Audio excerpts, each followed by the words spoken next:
আসসালামু আলাইকুম। আশার মিনি কিচেনে সকল বন্ধুদের স্বাগত জানিয়ে শুরু করছি। আজকে আমি নিয়ে এসেছি সর্ষে বাটা দিয়ে রুই মাছের ভাপা।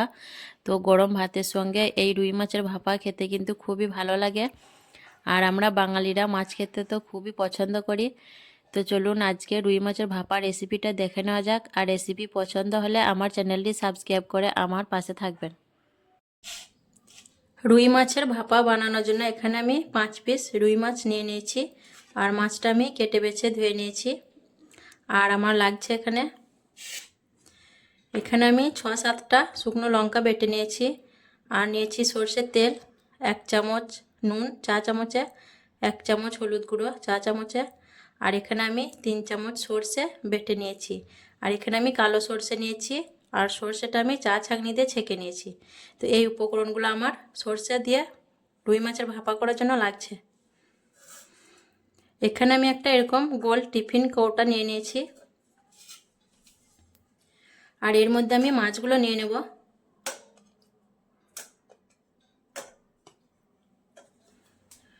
দিয়ে দিচ্ছি নুন, হলুদ গুঁড়ো, বেটে রাখা লঙ্কা। ঝালটা কিন্তু যে যেমন খাবেন সেই হিসাবে দেবেন। যারা বেশি ঝাল পছন্দ করেন তারা কিন্তু আরও লঙ্কা বাটা দিতে পারেন। দিয়ে দিচ্ছি বেটে রাখা সর্ষে।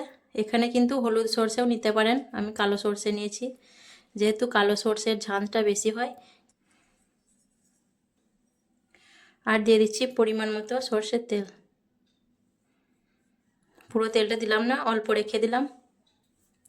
দিয়ে আমি হাত দিয়ে খুব ভালো করে মাছটা মেখে নেব।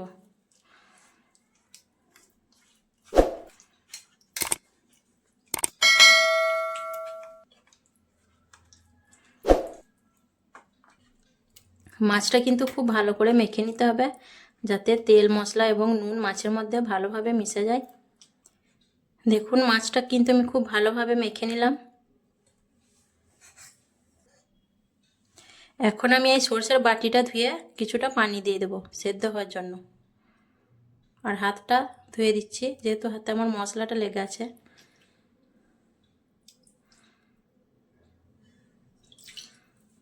পুরো পানিটাই দিয়ে দিলাম। এখানে কিন্তু আমি আর পানি দিচ্ছি না, এই পানির মধ্যেই হয়ে যাবে।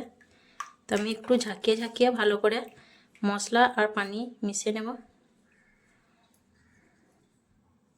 এইভাবে করে।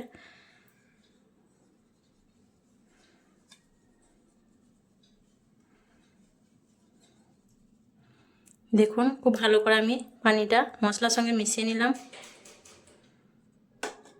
আর এই বাকি তেলটা এখন আমি উপর থেকে দিয়ে দিচ্ছি।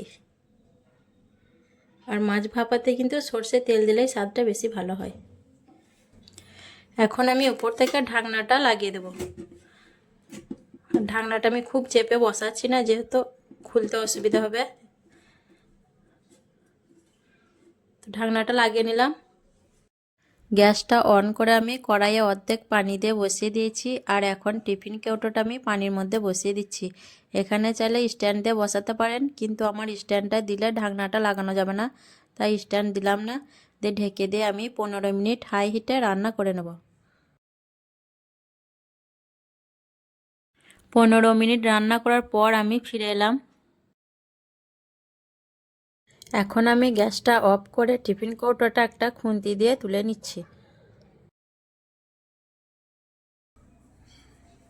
এখন আমি একটা কাপড় দিয়ে টিফিন কৌটোটা খুলে নিলাম। আর কেটোটা খুলে নেওয়ার পর খুব সুন্দর একটা সর্ষের গন্ধ বেরিয়ে আসছে। একটা চামচের সাহায্যে আমি মাছগুলো একবার পাল্টিয়ে দিচ্ছি। উপর দিকটা নিচে দিয়ে করে দিলে খুব ভালোভাবে এই দিকটাও মাছটা সেদ্ধ হয়ে যাবে। আর আমি মাছটা সাবধানে পাল্টিয়ে নিচ্ছি যাতে ভেঙে না যায়।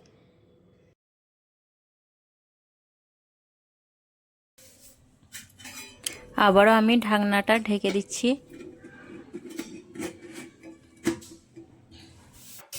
আবারও আমি গ্যাসটা অন করে পানির কড়াটা বসিয়ে দিচ্ছি। দিয়ে আমি টিফিন কৌটোটা পানির মধ্যে বসিয়ে দেব। দিয়ে আবারও ঢেকে দিয়ে আমি 15 মিনিট রান্না করে নেব। 15 মিনিট রান্না করার পর তারপর আপনাদের দেখিয়ে দেব যে কেমন হয়েছে রুই মাছের ভাপাটা। সর্ষে বাটা দিয়ে রুই মাছের ভাপা কেমন লেগেছে অবশ্যই কমেন্টে জানাবেন। ভালো লাগলে লাইক করবেন, শেয়ার করবেন আর আমার চ্যানেলটি সাবস্ক্রাইব করে আমার পাশে থাকবেন। সকলে ভালো থাকবেন, সুস্থ থাকবেন। আসবো আবার অন্য কোনো রেসিপি নিয়ে। আল্লাহ হাফেজ।